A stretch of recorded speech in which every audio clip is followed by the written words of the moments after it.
요나서 우리 잘 알잖아요. 요나의 얘기. 물고기 뱃속에 들어갔다가 3일 동안 그 깜깜한 곳에서 모닥불 펴놨다가 뭐 이런 그림도 많이 보고 동화 같은 이야기로 요나서를 우리 모두가 잘 알고 있습니다. 그런데 이 요나서는 동화가 아니라 실제 사실이에요. 물고기 뱃속이 고래 뱃속이었는지 그런 건 잘 몰라요. 사람이 어떻게 물고기 뱃속에 들어가서 소화되지 않고 3일 동안 있다가 다시 나올 수 있느냐? 말하면 어떻게 과학적으로 물리적으로 증명할 길은 없어요. 그런데 하나님의 말씀에 기록되어 있고 이 말씀이 오늘은 본문에 보면 여호와의 말씀이 아미떼의 아들 요나에게 임하니라 이렇게 말하고 있는데요. 열왕기하 역사서거든요. 열왕기하 14장 25절에 보게 되면 가드 헤벨 사람 아미떼의 아들에게 아들 선지자 요나에게 말씀이 임하여 이스라엘은 그 영토가 하맛 어귀에서부터 아라바까지 이어지리라. 실제 역사적인 인물이었다라고 하는 사실을 강조하고 있어요. 우리는 요나서를 볼 때 이건 하나의 상징적인 용어로 우리에게 하나님의 일하심, 하나님의 말씀을 거스릴 수 없는 하나님의 백성들에 대한 이야기로 생각을 합니다. 그러나 분명히 요나는 역사적 사실이라고 하는 부분에 그 당위성이 맞춰져 있음을 우리가 기억하고 이 말씀을 보아야 할 것입니다. 역사적인 사건이라는 거예요. 그래서 이 부분을 또한 예수님께서 마태복음 13장에서 바리새인들과 이렇게 예수님이 말씀하던 그 가운데서 내가 너희에게 보여줄 표적은 요나의 표적밖에 없다라고 하는 말씀으로 요나라는 사람이 실제 이스라엘 백성들의 역사 속에 존재했고 우리가 이제 살펴볼 요나서에 있는 그 모든 내용도 사실이라고 하는 부분을 담아내고 있음을 주지해야 합니다.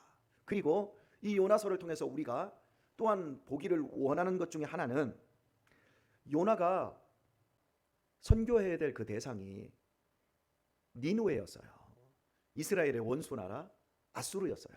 그 나라에 가서 복음을 전하고 그들이 회개하면 그들을 용서하겠다라고 하는 이방인 회개, 그러니까 선교사적인 의미를 구약에 이미 두고 있는 이러한 의미들을 우리가 생각할 수 있을 것 같습니다. 그리고 이제 마지막으로 우리가 요나서를 보면서 초점을 두어야 될 부분이 뭐냐면 요나는 받은 말씀에 초점이 있지 않아요.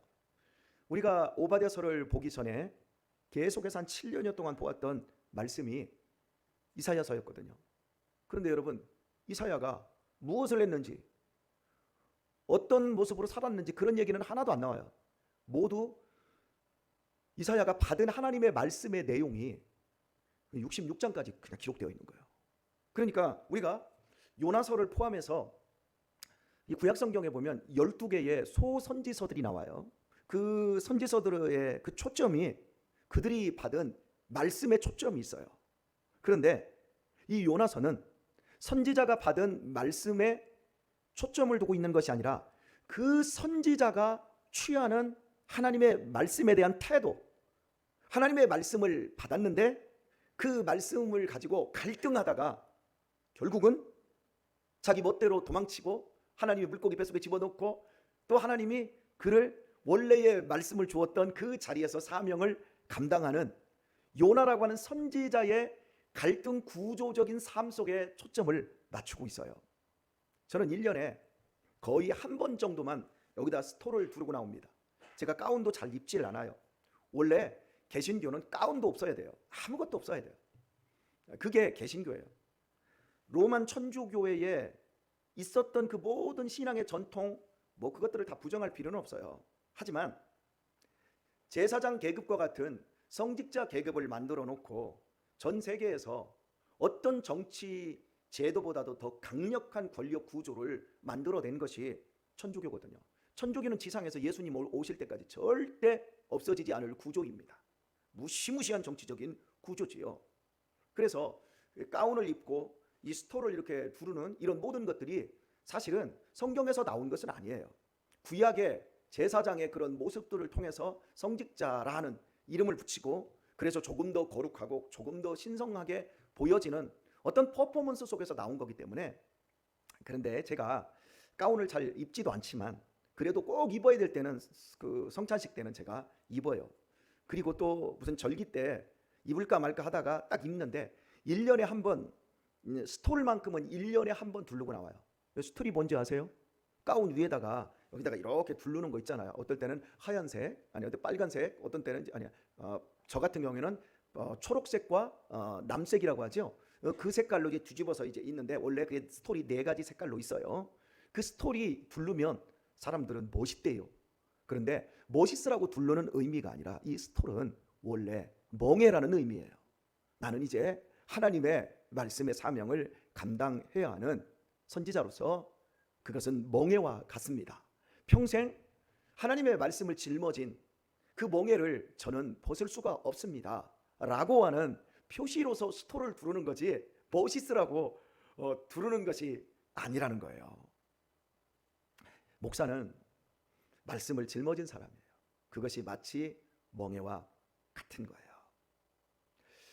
신학을 하면서 함께 동기들이 이렇게 찬송을 하고 기도를 하면 신학교 때 동기들과 함께 가장 많이 불렀던 찬송이 푸른 바다 나서니 어디든지 가오리다, 이 찬양을 참 많이 했어요. 그리고 작년 11월에도 우리 동기들이 21년 만에 모였을 때도 그 찬양을 부르고 그 찬양을 되새기면서 우리가 이렇게 20여 년 전에 신학교에서 사명을 불태웠었는데, 그때 이제 우리가 찬양을 부를 때에 이 찬양을 보면 막 신바람 나는 게 아니라 비장함이 있고 어떤 동기들은 눈물을 줄줄 흘리면서 그 찬양을 불러요. 그 이유가 뭘까요? 말씀을 짊어지고 가야 할 이 길이 세상적으로 돈 벌고 성공과 앞으로 편안한 길이 있는 것이 아니라 고통을 감내해야 되고 내 자신을 버려야 되고 자연스러운 길이 아니라 너무나도 인위적이고 부자연스러운 길을 가야 되는 것을 뻔히 아는 거예요. 배고픔, 갈등, 힘듦, 때로는 벗어나고 싶음, 그럼에도 그걸 벗어날 수 없는 멍해와 같은 그 길이라는 것을 알고 있는 목회자들, 그리고 당시에 이미 교회를 개척한 동기들도 계셨고 나이가 대부분 평균 연령이 저보다 한 10살 정도 많은 분들이 제 동기들로 그렇게 구성이 되었던 것 같아요. 그러다 보니까 이분들이 한참 돈을 많이 벌어야 될 때, 자식들이 중학교 들어가고 그럴 때 신학교에 오고 사모님들은 공장에 나가서 돈을 벌고 그래서 애들 교육시키고 이러니까 돈은 없고 힘들고 그 현실에서 이미 벌써 고통을 당하고 있기 때문에 이 부름받아 나선 이 몸 어디든지 가오리다 할 때 지금도 버거운데 앞으로는 어떨까 싶으니까 더 많이 눈물을 흘렸던 부분이 있었던 것 같아요. 이렇게 사명의 길을 가는 것은 결코 쉬운 얘기가 아니라고 하는 사실입니다. 요나 역시 마찬가지예요. 자, 그런데 이 요나에게 임한 하나님의 말씀은 그냥 말씀의 풍성함으로 이스라엘 백성들이라든지 남쪽 유다 백성들을 교훈하고 그들을 깨우치라고 주시는 말씀이 아니라 아수르라고 하는 당시에 가장 잔혹하고 가장 강력한 나라 니누에라고 하는 그 성에 가서 그 중심부, 아수르의 중심부에 가서 말씀을 전하라는 거예요. 그런데 그 전할 말씀이 하나님이 당신들을 사랑하시니 당신들도 이스라엘 백성들처럼 하나님의 구원의 은혜를 입을 수 있다고 저에게 말씀을 주셨습니다. 이런 말씀이 아니라 니네들 40일 있으면 하나님이 이 나라 망하게 하신대. 그거 한마디밖에 없어요. 여러분 이걸 무슨 말씀으로 줘요?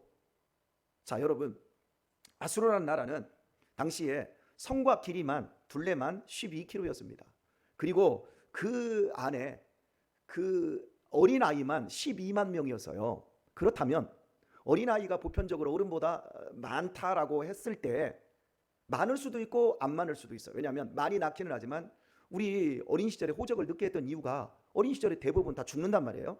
그러다 보니까 어린이 수가 12만 명이라고 한다 그러면, 많다 그러면, 어른보다 많다 그러면 그 도시가 최소한 25만에서 30만 명 정도 되는 도시고, 또 어린이보다 어른들이 훨씬 많게 계산을 한다 그러면 그 도시가 40만, 50만도 될 수 있는 도시예요. 여러분 지금 평택시 인구가 뭐 50만, 60만, 이게 지금 별로 안 많은 것 같아도 고대에 50만 이 정도 도시는요 찾아볼 수 없는 가장 큰 도시예요. 이만큼 큰 도시였어요. 그런데 그 도시는 흉악하기 이를 데가 없었어요. 이 아수르라는 사람들은 전쟁에 밥 먹고 사는 사람들이었는데 전쟁을 통해서 포로들을 잡아오면 그 포로들을 광장에 데려다 놓고 껍데기를 벗겨서 죽여버려요. 그리고 뭐 껍데기를 벗기는 정도가 아니라 그 포로의 입을 찢어버리고 코를 베버리고 귀를 잘라버리면서 자기들에게 협조하지 않고 싸웠던 민족의 포로들은 잔인하게 잔혹하게 죽이기로 이름난 사람들이었어요. 그런데 그 사람들에게 가서, 하나님을 경외하는 사람들이 아니에요. 그런데 그 사람들에게 가서 요나에게 니네들 40일 있으면 하나님이 다들 죽여버린단다. 그러니까 회개하라. 그러면 아이고 우리가 잘못했습니다 하고 회개하겠나요? 여러분 말도 안 되는 일이죠. 그리고 요나가 있었던 이 예루살렘 또 이스라엘에서 이 니느웨까지의 거리는 800km예요. 800km면 우리가 서울에서 부산까지 그 거리 500km 채 안 되잖아요. 그러면 그 거리가 얼마나 먼 거리인데 그 거리를 여러분 고생하고 가서 그들을 축복하는 말도 아니라 오늘 이제 본문에 보면 쳐서, 그들을 쳐서 이렇게 말해요. 쳐서 복음을 전하라. 내 말을 전하라. 외쳐라. 쳐서 외치라. 2절을 보면 그것을 니느웨로 가서 그것을 쳐서 외치라 이 말을 해요. 이거 가지고도 제가 이제 설교를 제가 한 번 더 할 건데요.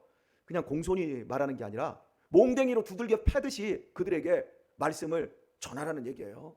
여러분 우리나라도 아니에요. 우리나라를 괴롭히는 나라예요. 그 나라가 망해야 우리나라가 살아요. 그런데 40일 있다 망한다는데 놔둬야 우리나라가 사는데, 내가 가서 복음을 전해가지고 그들이 망하지 않으면 나는 민족을 배반하는 사람이 되는 거예요. 여러분 그러니까 요나가 참 하나님의 말씀을 받았을 때 우리는 쉽게 이 사람의 말씀을 받았는데 왜 엉뚱한 데로 도망가고 난리야? 참 못돼 먹은 사람이다 라고 생각을 하지만, 우리가 요나의 신발을 신어보지 않았으니까 요나에 대해서 이랬다 저랬다 함부로 오해하면 안 돼요. 이 요나는 도저히 하나님의 말씀으로 순종할 수 없는 그런 지경에 있었다는 것을 생각할 수 있습니다. 자 여러분, 갑자기 여러분들이 이렇게 직장생활 잘 하시고 집에서 살림 잘하고 계시는데 하나님의 말씀이 임해버렸어요. 그러더니 우리 강대식 집사님에게 하나님의 말씀이 임해버렸어요. 그러더니 너는 서정리 5일장마다 한 번씩 꼭 나가서 서정리 5일장에 들어가서 하루 종일 역전 앞에서 메가폰을 들고 당신들 예수 안 믿으면 하나님이 죽여버린다고 말했습니다. 당신들 다 돼집니다. 이러면서 강 집사님에게 하나님의 말씀이 임했어요. 그럼 강 집사님 내일 장부터 죽을 때까지 메가폰 교회에서 하나 사드릴 테니까 그렇게 가서 복음 전하실래요? 자 우리 석봉 집사님이 한 달을 지금 푹 쉬고 놀고 있는데 하나님이 말씀이 임해버렸어요. 석봉아, 그러더니 너는 송탄 송북시장을 맡기겠노라.